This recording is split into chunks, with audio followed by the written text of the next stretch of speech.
About the future of work and trying to understand the role co-working plays within that. And as Leslie said, I also work a little bit with Hub Australia on organisational design, etc. So when she said, well, what do you want to talk about? You know, I spend a lot of my time talking about the patterns that are projected over the next few decades. But I thought it'd be interesting to talk a little bit about the past and how the future has been thought about in the past. You know, I'm trying to understand the role co-working plays as a sort of institution of the 21st century. And as I was walking up here, I thought about a monument just a few blocks away in front of RMIT University. It's a tribute to the 8-hour day.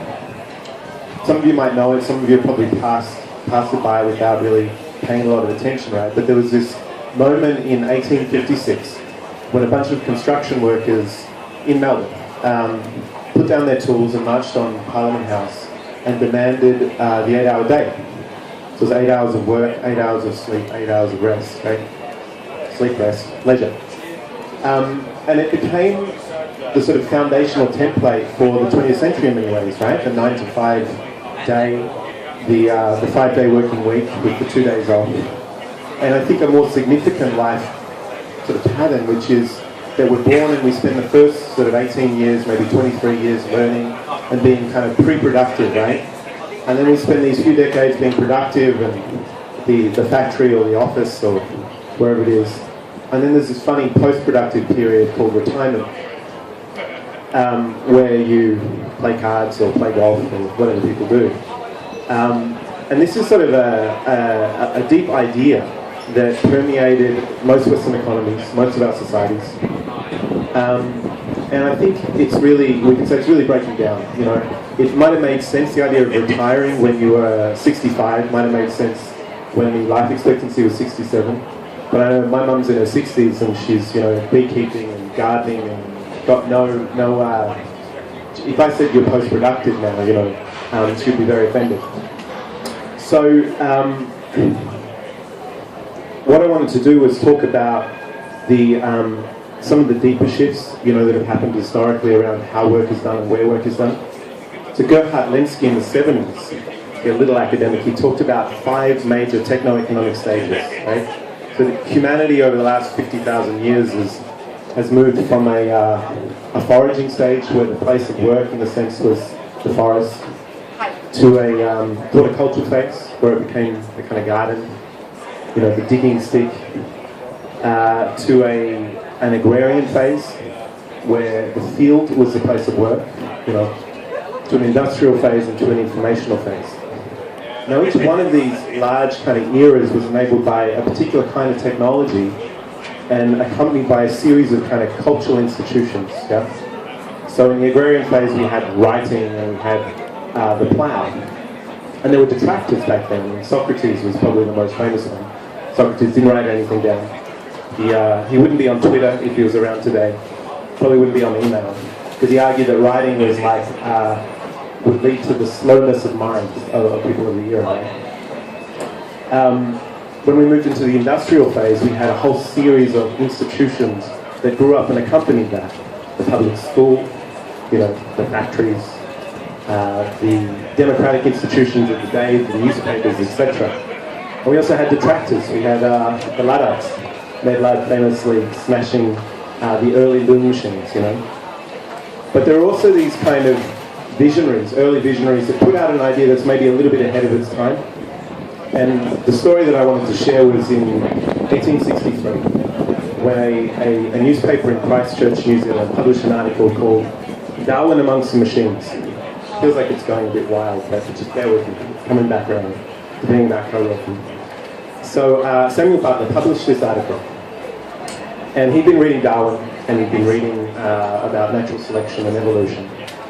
And he argued at the time, look, if we consider that more complex forms of life can come out of very simple forms of life, like single-cell organisms, etc., to the extent where we can we have human beings that are notating their own cosmologies and reflecting on their own existence, what's to say that the very simple machines of his day, from the mid-19th century, couldn't evolve into more complex forms, you know? indeed forms that self-replicate and become self-aware. Now, it was seen at the time as a refutation of Darwin's ideas, right? It was seen as a critique of evolution. It was seen as, making fun of it. But 150 years later, you have Werner Vinge writing articles like The Coming Technological Singularity. You have Ray Kurzweil and Peter Diamandis opening Singularity University. And this is an idea that's got real currency now.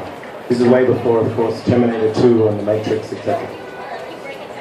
So 30 years ago, a guy called Alvin Toffler wrote 2 books. One called Future Shock and one called The Third Wave.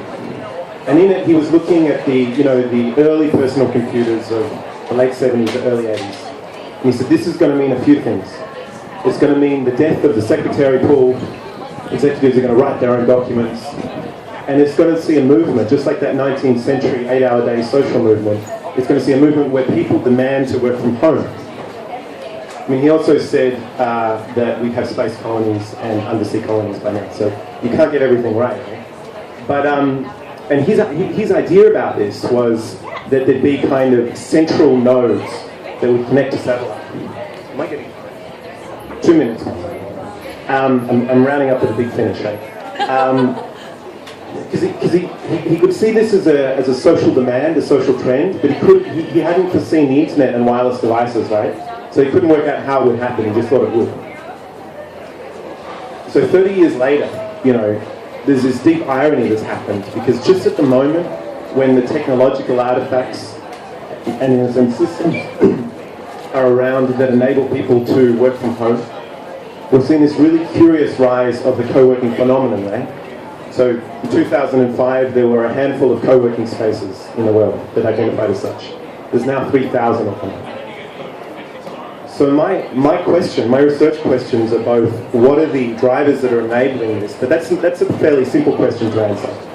The deeper question is, what's the deep question that people have? What's the deep unmet need?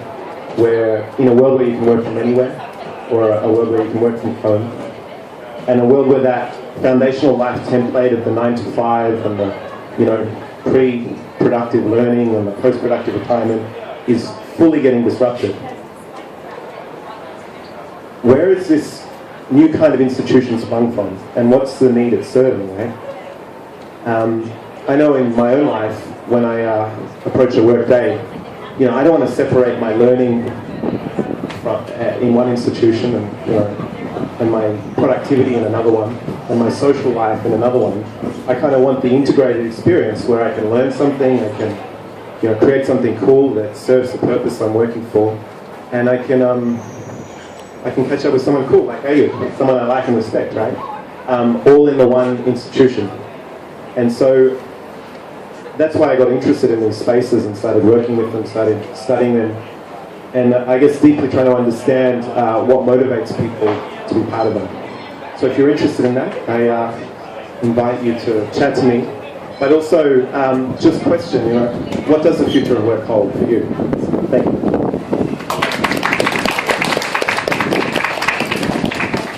Thank you so much. Sorry for interrupting your lunch. So up next we have Beck McHenry from B Corp Australia in the projection room.